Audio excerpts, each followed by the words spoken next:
my grandfather was a very keen amateur photographer. And when I was a teenager, I went to visit him in Yorkshire, Leeds and Bradford Airport, and he took me out, gave me a camera. We went out around the sights of Yorkshire, and I think this was really my first involvement in photography. I must have been the age of 13 or 14, so a teenager. So it was very exciting, coming back, processing the film, and then developing the pictures. And ever since then, I knew that I wanted to be a photographer. Yeah.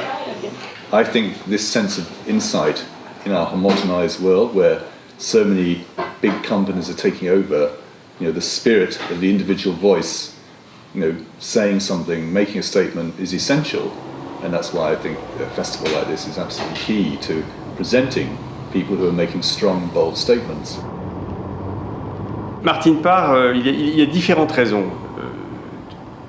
D'une part, on souhaitait, avec François Barré, qui est le président des Rencontres, ne pas fêter les 35 ans de ce festival de façon nostalgique. On voulait être dans la prospective, et comme depuis 4 ans que nous avons relancé le festival, on s'est appliqué à demander à différentes personnalités de donner leur point de vue sur la photographie contemporaine. Il semble intéressant de demander pour une fois à une seule personne, et cette personne de faire que ce soit un photographe, puisque les rencontres ont été inventées par Lucien Clerc, un photographe, de demander à un photographe de donner son point de vue sur la création photographique contemporaine.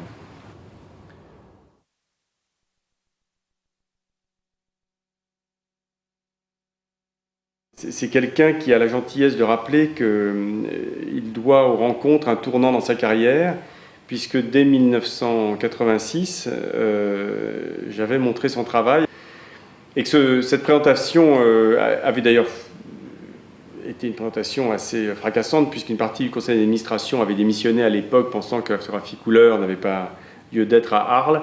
Et puis sinon, ça avait été surtout un succès absolument immense, et Martin Parr ne cesse de le rappeler comme étant un tournant de sa carrière.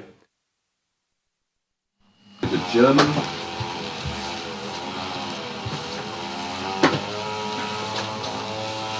And this really launched the whole idea of the Yale as being the hot place. Where was the show? In New York. Mm-hmm. And this is before Rencontres was there? established. It's still in. This is just a small catalogue of 99, before she was as big as she is. The project I like best is her scars.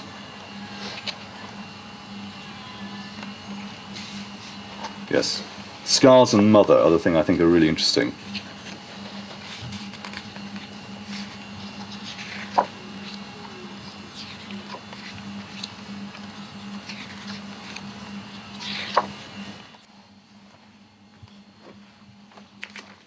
Dunya Singh, Indian photographer.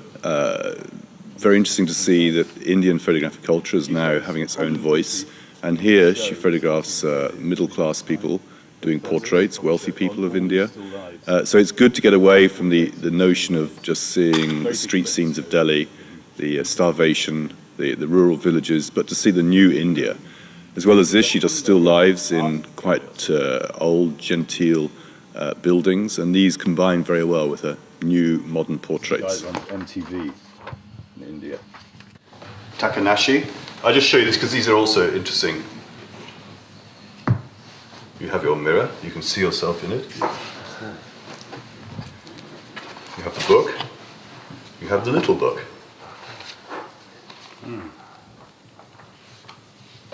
Now, he, for example, is not known outside of Japan at all. Very well known in. Very interesting photographer. Yeah, that's wrong.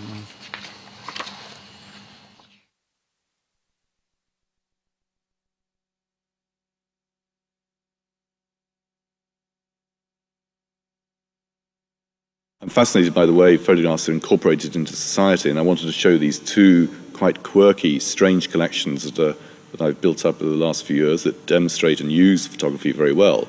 First, you have trays, the ordinary tray that people come out with their tea or their wine, and often these are used with photographs on, so I've made a collection of these and displayed them. And also Saddam Hussein watches, where you would actually get a photograph of Saddam Hussein on the clock face, either stuck on or printed on, and I've shown 43 of the different ones that I've collected over the years of this.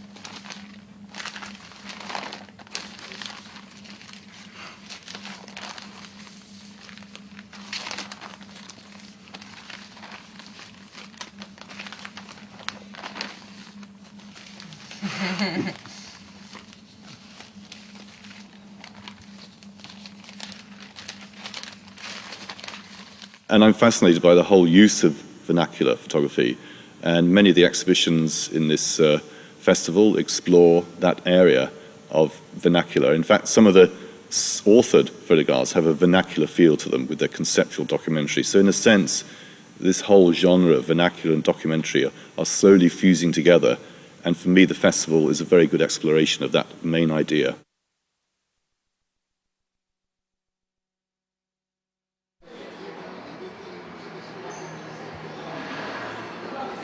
So for me it was very interesting to take the challenge of trying to see if we could actually connect the festival more with the town of Arles.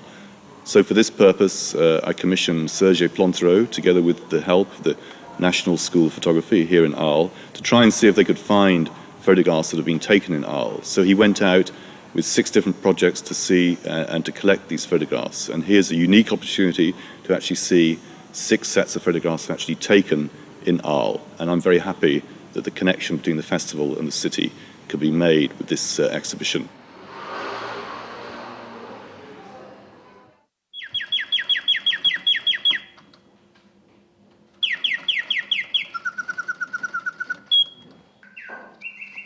Where do you find these? Secret. Lisbon. Lisbon. Marquis de Baroncelli. He was an original, speaking only Italian and Provençal, and he had somebody translating for him from French to Provençal. Really? He said he did not understand French. And he gave a lot of money to help gypsies and redskins, Indians.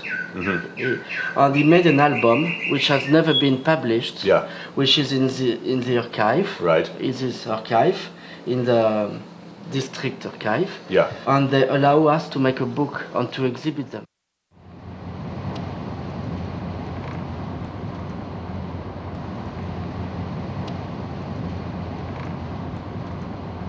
Is Club de la Muleta. They have their 100 years. They are so happy to make also a small publication.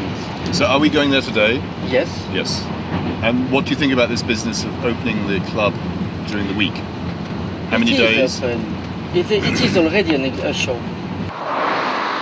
The purpose of the festival is very clear. This is the chance where you get a presentation of new ideas in photography. It's essential to the program is the ability to see contemporary work from cutting-edge photographers, new ideas.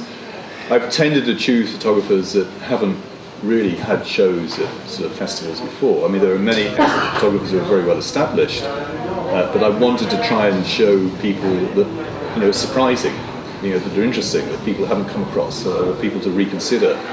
So that's why you don't see sort of some of the great names of photography that have established themselves over 10, 20 years. I want to make the surprise and the discovery element of a festival absolutely at its key. That's the thing that's going to make someone come, that's the thing that's going to make someone connected, where they can hopefully, because I'm not expecting everybody to like all the shows I present, but they can find 2, 3, 4, 5, whatever exhibitions that they can connect with. So it's about the process of discovery.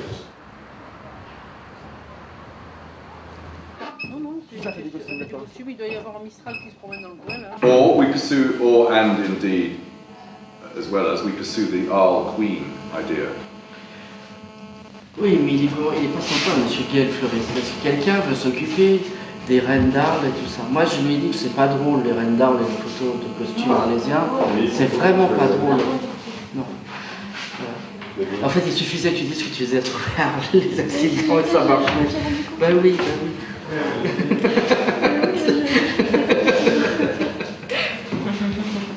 And they don't like the subject. You don't like the subject? No, nobody. It's a nightmare. Ou est-ce que... Qui c'est qui avait été voir Farine? Moi. Ben voilà, tu arrives à pas un nommer. Tu avais vu des photos des années 60-70, même chance d'accidents, des choses comme ça? D'accidents, non. Il a quoi, lui? Des mariages? Beaucoup de mariages, oui. Tauromachie aussi.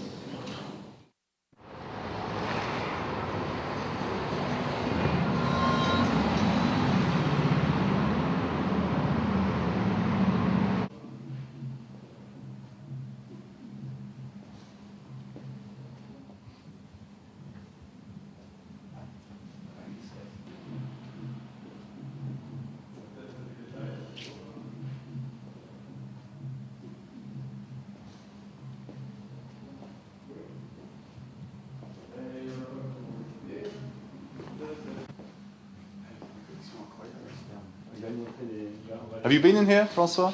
17 years ago. It's nice, don't you think? Yeah, j'adore. Don't be great for have a drink here during the festival?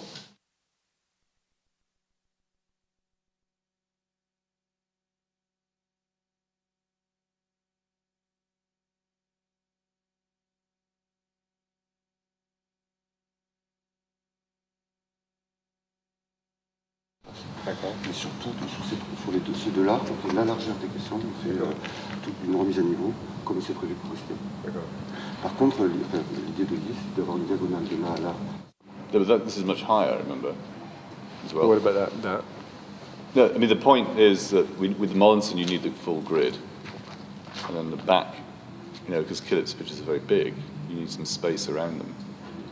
Like, they wouldn't work. Killip is inside. Yes, exactly, yeah. I mean, Killip could stay here, for instance, and we could decide that Mollison moves elsewhere. I mean, so we have, each box... Mollinson, another photographer from Britain, he's taken this idea of looking at chimpanzees throughout the world, and he's gone there, done their portrait in a very similar style, and again he shows us, or he tells us where they're living, how old these chimpanzees are, what their name is, and when you see them all as a grid, they have quite a profound effect.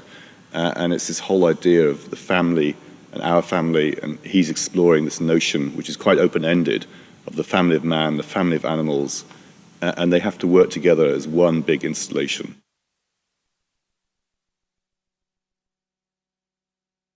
The Łódź Ghetto shows photographs taken by a Jewish photographer who was living and working in the Łódź Ghetto called Henryk Ross. And here he took the photos that showed the terrible scenes that we are more familiar with of people working or slaving and starving in the ghetto, but he also took a series of photographs of the private life of the ghetto elite, and for the first time these photographs have been shown, and it really does show that despite the terrible conditions that people are living in the ghetto, they're still able to focus and have a kind of interesting social life, and that's what makes these photographs so interesting.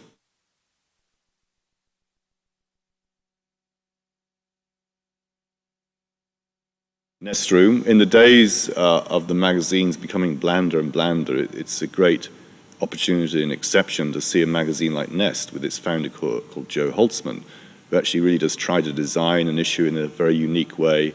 It's not dominated by advertising.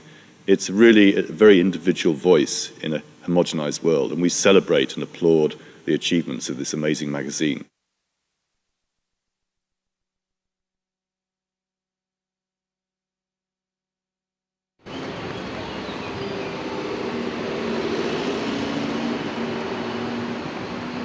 It's not very hot here.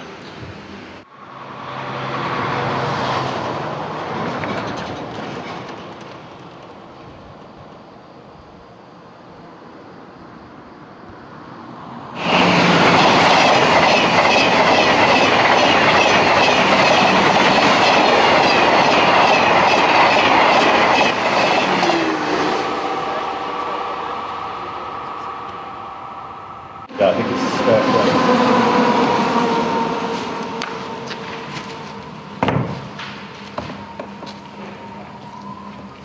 These two outside.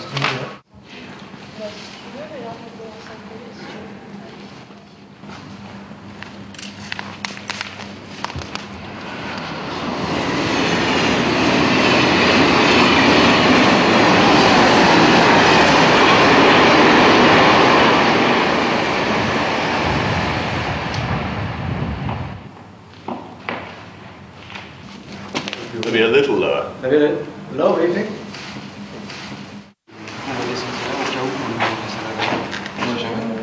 On se met d'abord du but, avant les pas.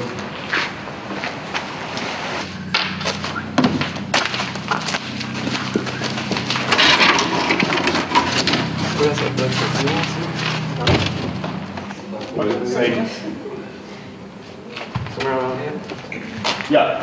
Oh, you're not going to use the old holes either. Yeah, yeah.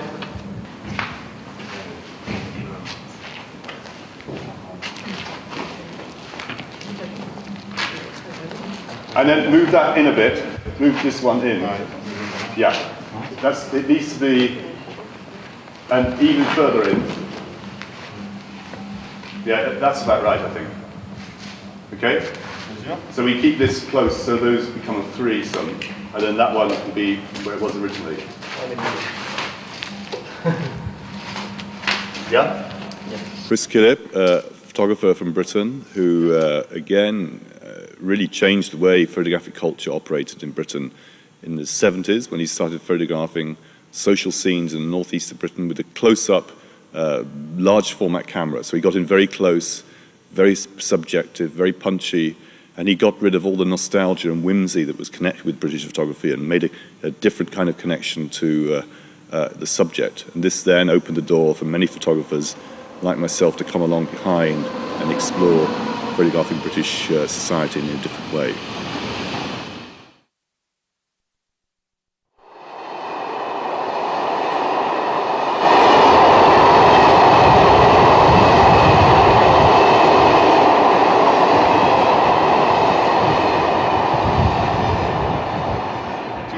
'03.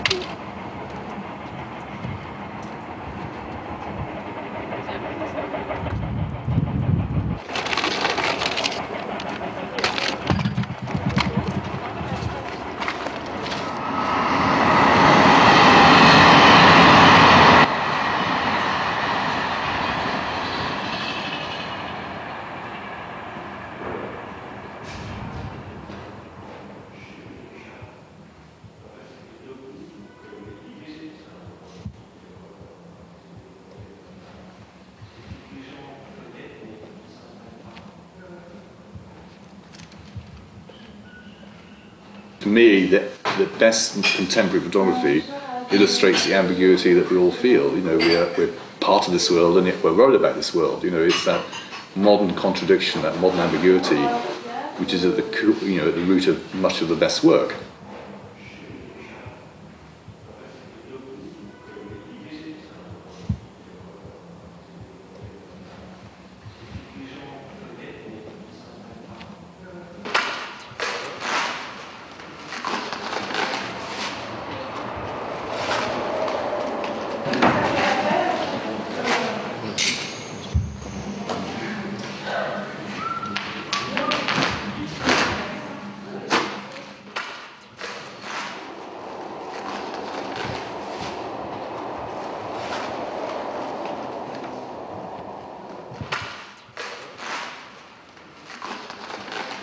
Nita Madahar, young British photographer who shows an exploration of one simple idea again, looking at the bird table and showing this over the different seasons with spectacular high-resolution photographs.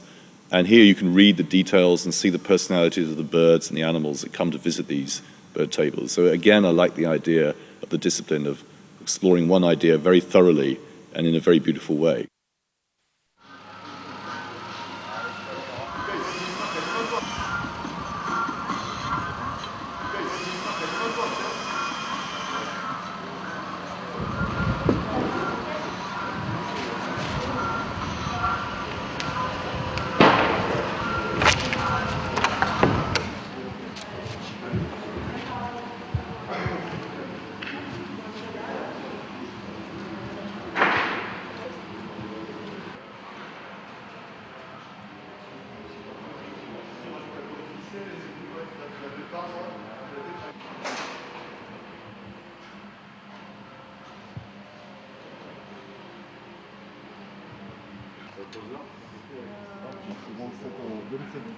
Should be the same distance. Exactly, yes. Look at the Paris girls, they're doing nothing. Put on your makeup, right?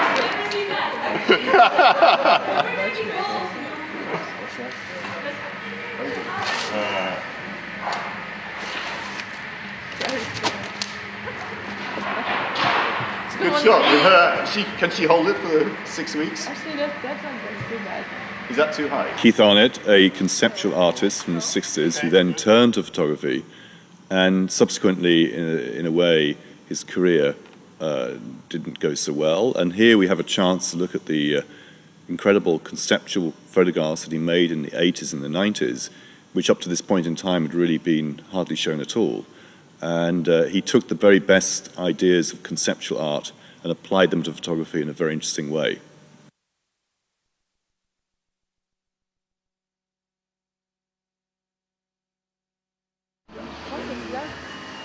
Yeah. Okay, guys, you coming? We're jogging up to town.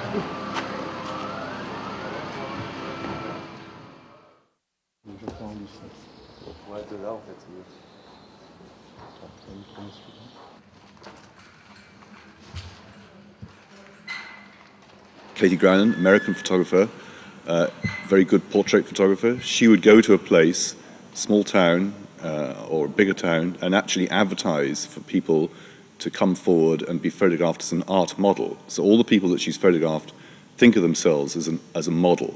So therefore you get very beautiful people, people who are not so interesting or good looking. Everyone's interesting, of course. And she then photographs them, gives them a print, and this is part of the process of how she builds up her portraits.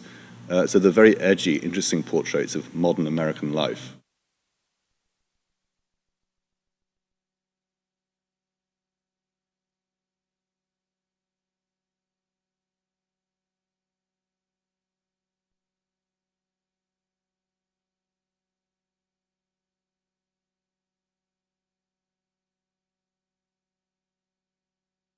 Paul Chambrun, fantastic project going around small town meetings of America, and again done with great rigor. He explores and discovers these meetings. You actually then get full details about the meetings, who is in attendance, how many people live in the township, and the exact date.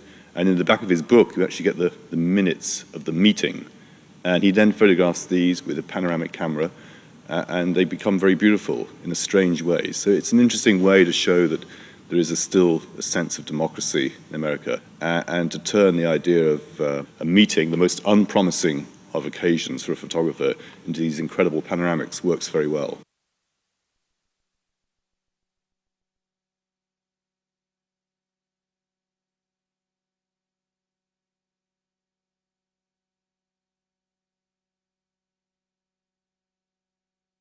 Frank Breuer is a German photographer. He comes from the Becher School. He was in the last year when the Beschers were actually teaching, and he combines the Becher discipline with a very modern twist.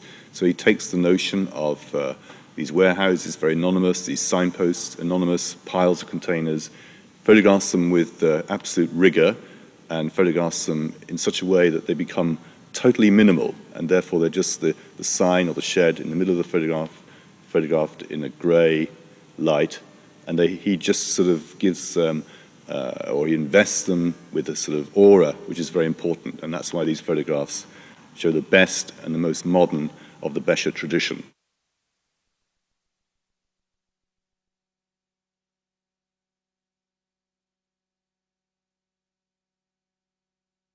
Stephen Gill, young British photographer, again using the sort of rigor of the modern way of looking at photography, but doing it with a sense of irony and a real little sense of mischief. So he takes various series. We have here the people with the shopping trolleys, the old ladies who go around guarding their shopping trolleys, pushing them around the streets of London.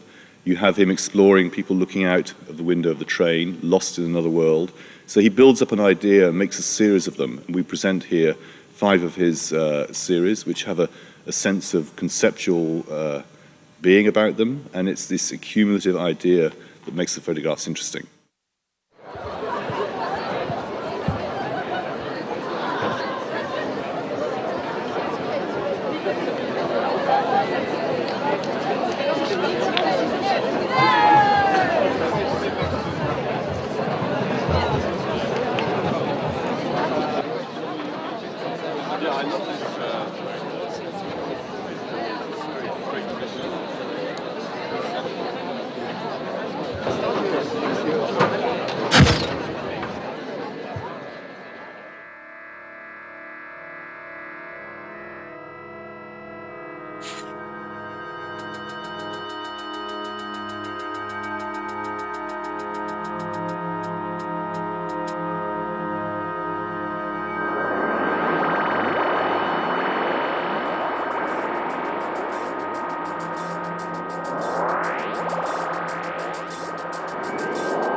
I am a photograph. Last November, I was visiting Mexico, working there, and went to see Tricia Ziff, an independent curator who lives there and works in Mexico City and California. And she told me about a project that she was working on about one photograph. Yes, this photograph, the famous picture of Shea by Corda. And she showed me some of the images, some of the objects, some of the things that she collected, and I immediately thought it would be ideal for an evening presentation. I love this idea that this image has probably become the most photographed, most reproduced photograph in the world. And it's a fascinating story as to where and how this picture has become such an iconic one.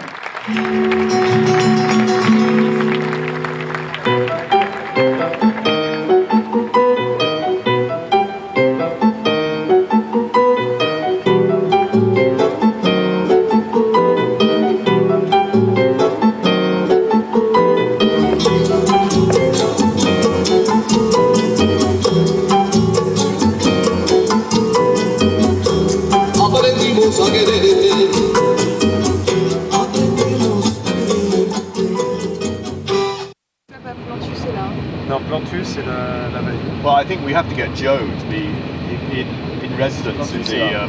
Voilà. Tenir, il n'y a rien là-haut. Voilà. Non, il n'y a rien là-haut. Comment ça, il n'y a rien? Tu n'as rien? Non, en haut devant le... Ah oui, parce que c'est le colloque. Ouais.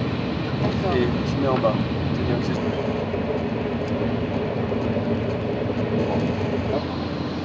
Méchant brune.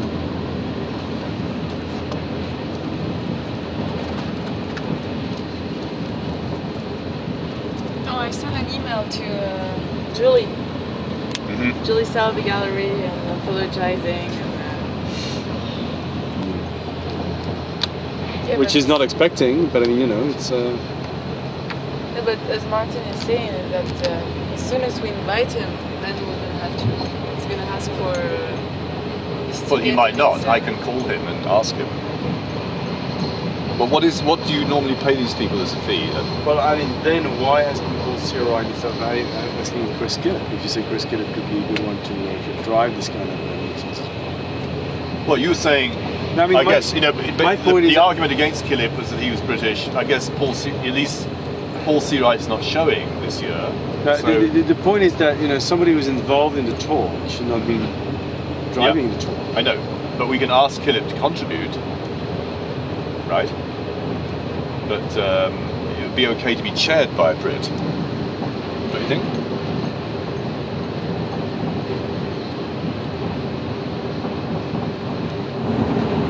This is long, isn't it?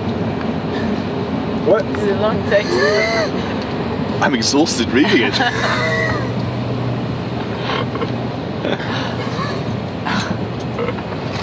Oh, you and your French intellectuals, you know. That's exactly what it is.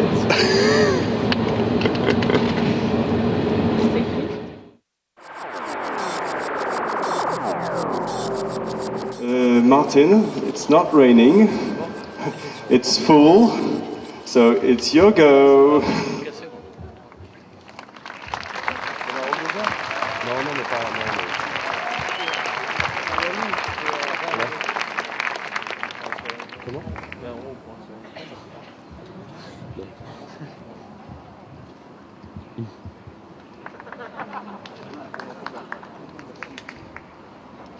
For many years, I've been obsessed with the photo book. This evening's projection is a manifestation of that obsession. When I was studying photography at Manchester Polytechnic in 1971, I remember buying a copy of Robert Frank's The Americans. It was the first book I'd ever bought for myself. An inspiring teacher, it opened my eyes to the true potential of photography. It showed me the way the medium could interpret feelings as well as describe places. But it also alerted me to the way in which a well-made book can bring a group of photos to life. The combination of remarkable images and good design in a book that is beautiful to open and pleasurable to leaf through is an ideal way of conveying a photographer's ideas and statements. This understanding launched my mission to locate these rare books, both old and new. I became hooked and my collection slowly expanded. No, I mean, if you go to St. Anne, the place where the shortlisted books are for the book prize this year, I mean, it's a phenomenal amount of very high quality books. I mean, I've never seen the quality as high now as it ever has been before. How on earth do you discriminate what of these books are the ones that are worthy, the ones that are more interesting than the others? I guess in the end, you have to look at something, some new vision, some innovation, when someone brings along an idea that no one else has done. Because many photographers, of course, take on board the ideas of other people and they can then make it their own. Sometimes they don't make it their own, and that's what I call generic photography. Photography that looks like many other things. You can see where it came from, you can see its influences, you can read it, but just occasionally you find photographers who take an idea, find a passion, find a real charge, and they make it their own vision. And the thing is that although we are swamped with photography, if you like, and if you come to a festival like this, you see all these photographers around, you see all these books published, you see all these folios, we know and sense when there's something really fresh and innovatory here. And if we look, for example, at Rinko Kawachi, I mean, a real major discovery from Japan, one of these photographers who has a very unique vision. Her photographs are not like anyone else's in the world. They are completely her own. And that's a very rare thing. And when you see it, and it happens, you have to welcome it. And of course, her work is published in 5 books, of which the 2 projects that we've shown here, both have a book attached to it. And in fact, if you look at the Ayla book, it's extremely different from the actual exhibition. Maybe some people say it works better, but the 2 things are separate and at the same time very connected. I think the history or the future for photography books is very exciting, because always there's going to be a book that comes along that'll do something different, that'll have ideas in, that'll be passionate, but it's going to knock us out. And we welcome that. I'm excited by what I haven't even seen yet.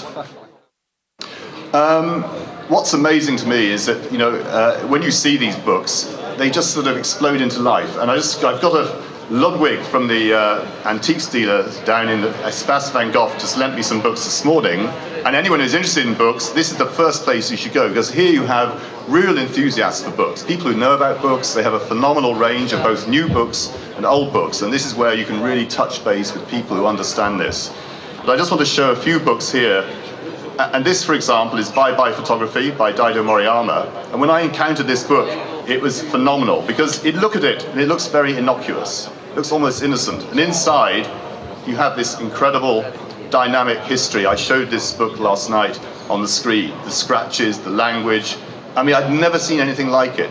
I couldn't believe that here I was in Japan in 1992, and I came across a book that was so fantastic that no one in the West had even showed it to me or told me about it. I mean, for me, I could not believe this. So the first thing I learned is that Japanese photography books probably are the best in the world. They have a natural knack of making the most beautiful editions, incredible design, very adventurous, innovatory photography. And still to this day, I mean, part of my festival here includes 4 Japanese shows. I could have done a whole festival in Japan. It's such a phenomenal photographic culture. Only Germany matches it in terms of its intensity and intelligence. And yet we still, now to this very day, remain incredibly ignorant about Japan. And because, as I explained last night, they didn't really do exhibitions in Japan, books were the thing. So all the money went into books, the energy went into books. So it's phenomenal. This is fine for St. Louis. Where will you put it? Well, that's the problem. Yeah, that's the problem. Unless we put the first part of the Camargue project there. Which Camargue project? The one, the Geo thing. No, that's in town. Is it? I thought it was in different places. You could here really extend it over 2 rooms. I mean, it's a push to do it over 2 rooms, I think. But otherwise, there's too many pictures. I mean, you're overhanging, Martin. Watch out.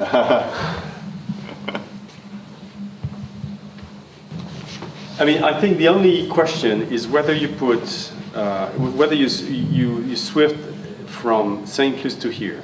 Various possibilities. I mean, either we exchange the Rinko show from St. Louis to here and that one in St. Louis. That we can do. Mm-hmm. I don't think you're gaining much, but we can do. Mm-hmm. What's upstairs? Down inside, yeah. Or you do this show in one of the 2 rooms and maybe kill some pictures, and we kill 1 room, whichever. It's possible. Or we do this show over 2 rooms as planned, and it will breathe. I mean, there's plenty of work. But But I mean, there's no more possibilities. We're not changing Mazda Chapelle, and we're not changing Geo. Okay. I mean, I just think it's a shame not to use this space more creatively. On a essayé, dans tout le principe, on a essayé de faire qu'il n'y ait rien de Martin. Il dit c'est complètement déloyal de ma part d'avoir quoi que ce soit en ville. Donc j'ai essayé de dire, mais oui, il y a tout un tas de public qui ne va pas dire qui c'est ce Martin. On a une notoriété énorme dans les gens qui s'intéressent à la photo, mais le grand public ne peut pas nécessairement. Il dit non, rien de moi. Et il y a aussi Magnum. Il a dit, comme il est très impliqué dans Magnum, il dit je ne suis pas non plus pour faire la promotion de Magnum. Donc il y avait une sorte d'interdit d'avoir l'impression de se servir la soupe, quoi. Il était très honnête là-dessus. Yeah, you can make this work in here, can't we?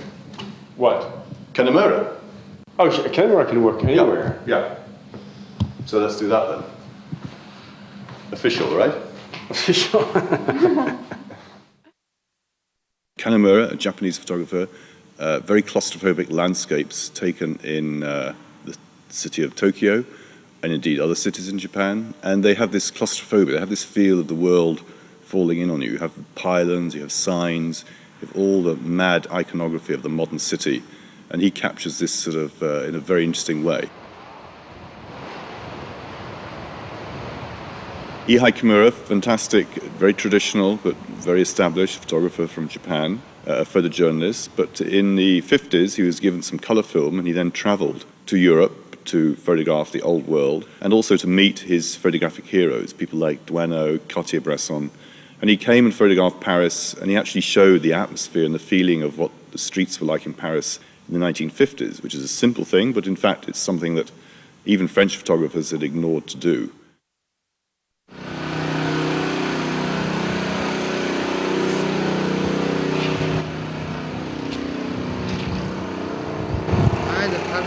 I'm going to discuss money with Anna. We can build the same shape. Yeah, why don't we do that? Make the most of it.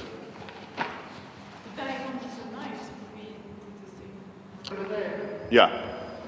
Why don't we start the wall here? Start the wall here, Nicholas. Start the wall here. And you're right, let's make another... And the part of wall that we put here, we put it over there. Yeah. Alan will like that. I mean, maybe we should just leave this. I mean, you have to cover it anyway, you say. No, well, they would like us to cover it, so it depends the relations between us and the town. But they would like us to cover it. And are we going to have the wall curving in or just straight? Curving. Well, we've got it already, so... Okay, so we use it, yeah.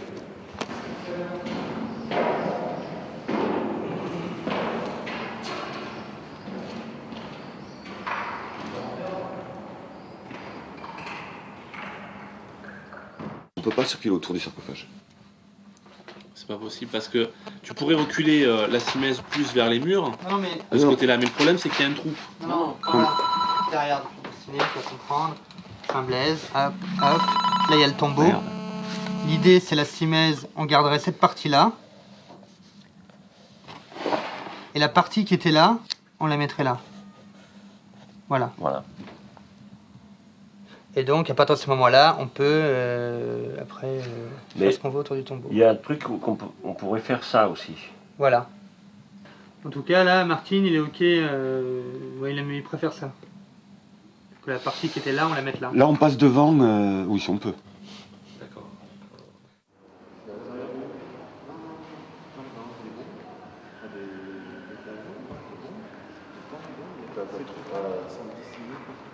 Ça explose en l'air, ça dissimule ces trucs-là partout. Non, il ne va pas se faire chier le process.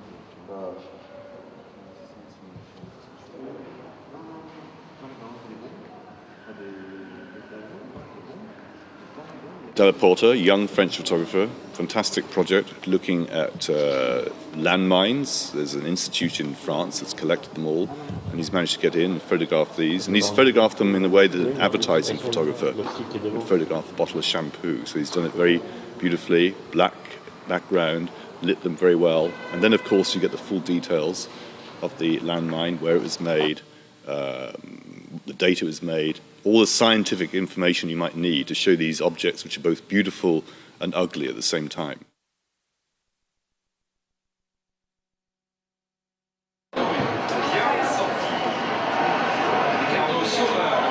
I'm supporting Greece. I'm supporting Greece because he's supporting Portugal.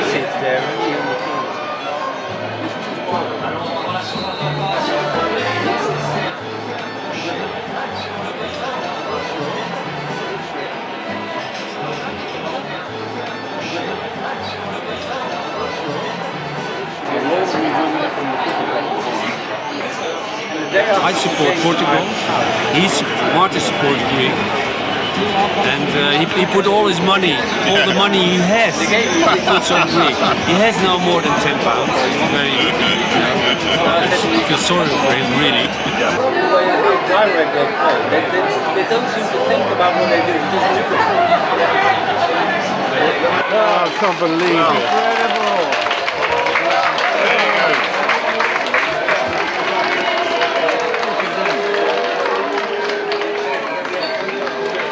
Look, this is professional football. I never go there. Well, I go there sometimes, but I like more the amateur football. This is, what I do is so far away from this. It's the same game, but as far away as possible from this image. No spectators, just a few trees and a horse.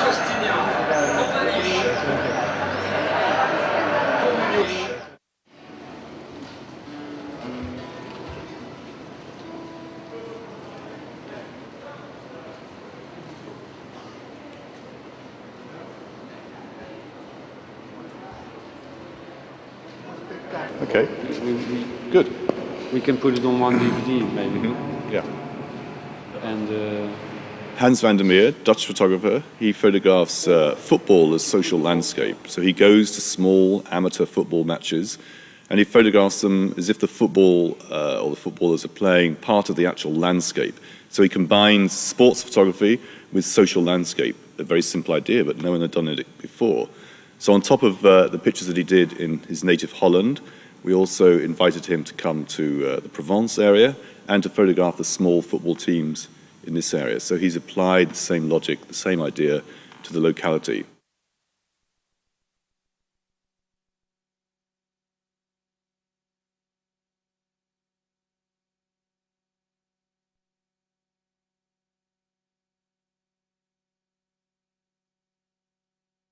I want you to hang it there. And then I'm going to make a picture and you hang it just here.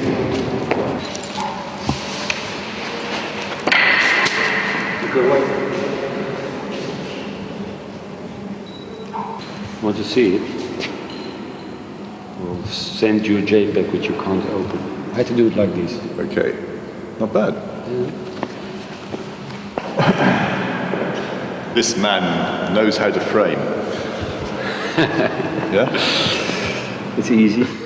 Ah, d'accord. Oh oui, c'est superbe ça. Ah, superbe ça. Alors, voilà. Et la bouteille, elle est où? Le concierge, c'est l'homme aux clés d'or.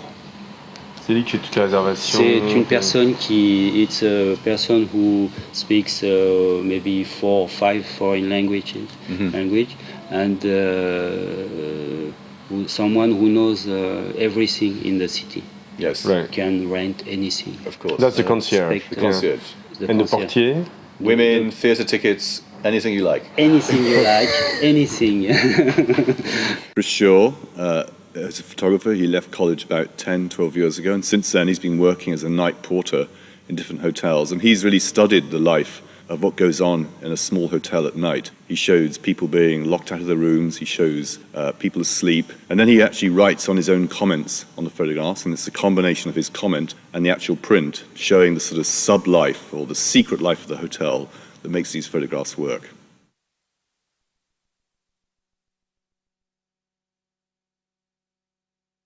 The priority now is to look at your vintage work. Yeah, also, probably you remember we had a little section, the famous people. Yes, Picasso you found and more so, people? No, but the work of them to be connected, maybe. So I made a selection of it. We'll see that. Yeah. And then we can go through the... And did you find other things in your I found archive? a few other things maybe could be of any interest. We'll see over there. Yeah. The famous Manitas de Plata, Jose Reyes, who is the father of the singer, you know, the Gypsy King. And the guy here, and this is exactly there. Yeah. You see? Excellent. So those two pieces maybe are interesting. Oh, they're straight in. You know? Straight in. Now, what you have also, which is interesting, is the relationship between those two things. Me with the violin. Yeah. You see? We're spoiled for choice. It's crazy. And me as a... You see? Yeah. This is funny, huh? Yeah, and this one. Okay, I think maybe we select what, two No, from here? I mean, it's up to you, but just because it's quite funny. Oh, they're great. I don't know, you know the three Catalan, Picasso born in Andalusia, but trained in Barcelona, Dali and Miro. So Miro, I photographed Miro, and I have this by Miro, which is one of his masterpieces. Yeah. The Cosmogony, you know. Yeah. Our problem is, Florence, is we have almost too much stuff. But this is excellent, you know. La photo, c'est qui? This is me. That's with the same flex, the old that's also a camera. good one, isn't it? Funny, huh? This is not so. This is me and Picasso. Me and Picasso in all the beginning. This is me, yeah. Yeah, but I quite like this. Yeah. You know, this is Jacques d'Orléans.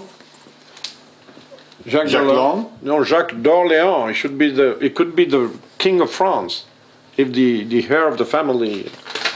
Remember, I'm English, not French. I don't know anything about France. Of course. Apart from Arles is in France. So this is me with the chairs. This man is the most important. Before Isis, Georges, his name. He was a photographer of bullfights, and I really want to copy him. I was going after the bullfights the next day to buy postcards he was doing. Yeah. And this is the gypsy encampment in Sainte-Marie-de-la-Mer before the war, before Second War.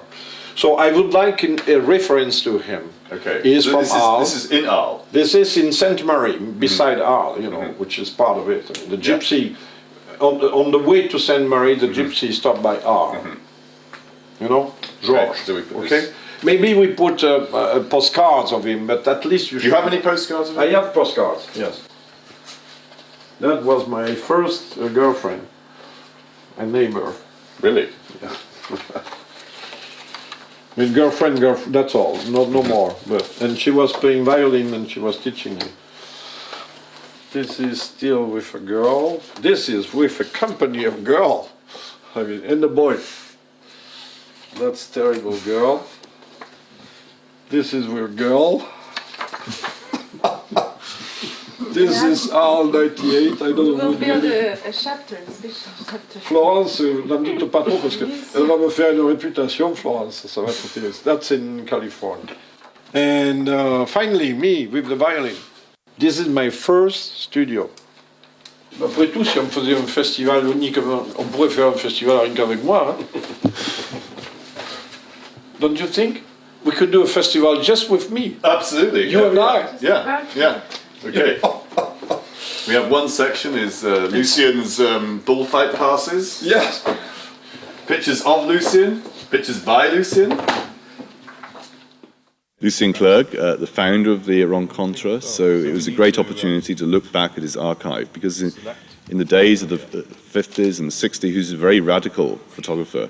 And I think sometimes people forget how radical he was and how much he was part of the whole scene in the south of France with Picasso, Cocteau, all these other people. So it really looks at his early development and how all these things fused together, as well as his incredible archive of photographs that he'd been given when in the early days of the Rencontre, when photographers came along and they would exchange prints.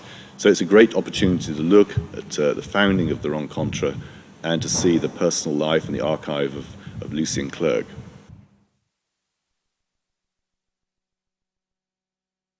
when a mother is photographing her daughter on the beach, she's not thinking she's creating a great art piece, but she's photographing her daughter and her son playing on the beach because she's doing it out of love. I mean, she's doing it because she wants a record of her kids enjoying themselves on the day out.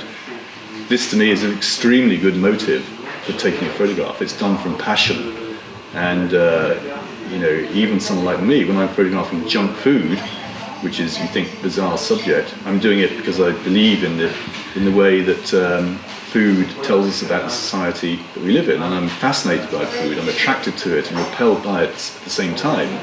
So I too am doing it, and I'm learning from the mother photographing her kids to do it with the same passion and gut feeling that she is. So this is why I'd always uphold the family snapshot as being the greatest type of photography of all. When I'm in the supermarket and someone opens up their purse and there they have a photo, that's how precious a photo can be. It's the one thing that people will carry with them, a photo of someone they love. So here is a great sort of song about the strength of photography.